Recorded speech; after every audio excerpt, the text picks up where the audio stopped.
Assalamualaikum warahmatullahi wabarakatuh.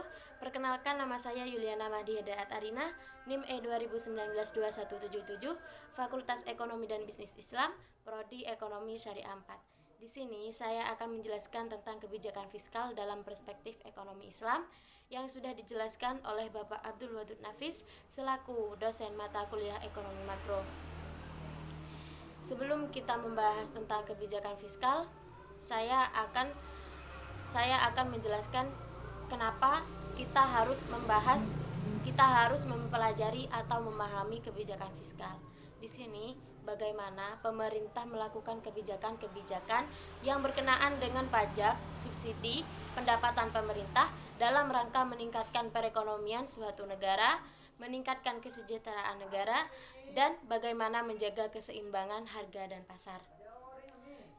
Definisi kebijakan fiskal ialah kebijakan yang dilakukan oleh pemerintah dengan cara meningkatkan atau mengurangi pendapatan dan belanja negara untuk mencapai tujuan yang diharapkan, seperti mengurangi jumlah pengangguran atau mencapai pertumbuhan ekonomi yang sudah ditargetkan. Tujuan kebijakan fiskal di sini yang pertama ialah pertumbuhan ekonomi, yang kedua mencegah pengangguran, yang ketiga stabilitas harga, yang keempat mendorong laju investasi. Nah, ketika pemerintah mengurangi pajak pada sektor tertentu, maka pengusaha akan tertarik untuk berinvestasi di dalam perusahaan-perusahaan tertentu. Yang kelima ialah untuk mewujudkan keadilan sosial. Jenis kebijakan fiskal di sini ada dua. Yang pertama ekspansif. Apa yang dimaksud dengan ekspansif? Ekspansif di sini ialah bagaimana pemerintah itu banyak mengeluarkan uang dalam rangka untuk meningkatkan perekonomian negara. Yang kedua ialah kontraksional. Apa itu kontraksional? Kontraksional di sini ialah pemerintah mengurangi uang yang beredar di masyarakat atau meningkatkan pendapatan. Komponen kebijakan fiskal. Yang pertama ialah kebijakan perpajakan. Yang kedua, kebijakan pengeluaran. Yang ketiga, kebijakan investasi dan disinvestasi. Yang keempat, pengelolaan utang atau surplus.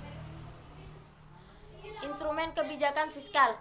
Di sini yang pertama ialah anggaran belanja seimbang. Yang kedua, pembiayaan fungsional. Yang ketiga, anggaran defisit atau kebijakan fiskal ekspansif. Yang keempat, anggaran surplus atau kebijakan fiskal kontraktif. Yang kelima, stabilitas anggaran otomatis. Yang keenam, pengelolaan anggaran. Fungsi kebijakan fiskal. Yang pertama ialah mengoptimalisasi penggunaan SDA dan SDM. Yang kedua, pengoptimalan kegiatan investasi. Yang ketiga, alokasi. Yang keempat, distribusi. Yang kelima, stabilisasi. Dan yang terakhir ialah pembangunan. Ciri-ciri kebijakan fiskal dalam Islam. Yang pertama ialah pengeluaran negara dilakukan sesuai pendapatan sehingga jarang terjadi defisit anggaran.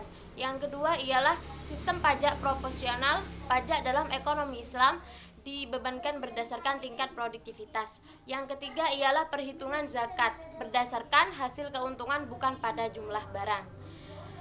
Yang terakhir ialah fungsi kebijakan fiskal dalam ekonomi Islam. Yang pertama ialah memelihara terhadap hukum keadilan dan pertahanan. Yang kedua, perumusan dan pelaksanaan terhadap kebaikan ekonomi. Yang ketiga, manajemen kekayaan pemerintah. Yang keempat, intervensi ekonomi oleh pemerintah jika diperlukan. Yang terakhir ialah instrumen kebijakan fiskal dalam ekonomi Islam. Yang pertama ialah jizyah, yang kedua ghanimah, yang ketiga fai, yang keempat zakat, yang kelima kharaj, yang keenam nawaib, yang terakhir ialah amwal fahla. Apa perbedaan ghanimah sama fai? Di sini sama-sama harta rampasan. Bedanya ialah ghanimah itu dalam pertempuran dan fai itu tidak pertempuran. Sekian dari saya. Apabila ada kata salah maupun baca, saya mohon maaf yang sebesar-besarnya. Wassalamualaikum warahmatullahi wabarakatuh.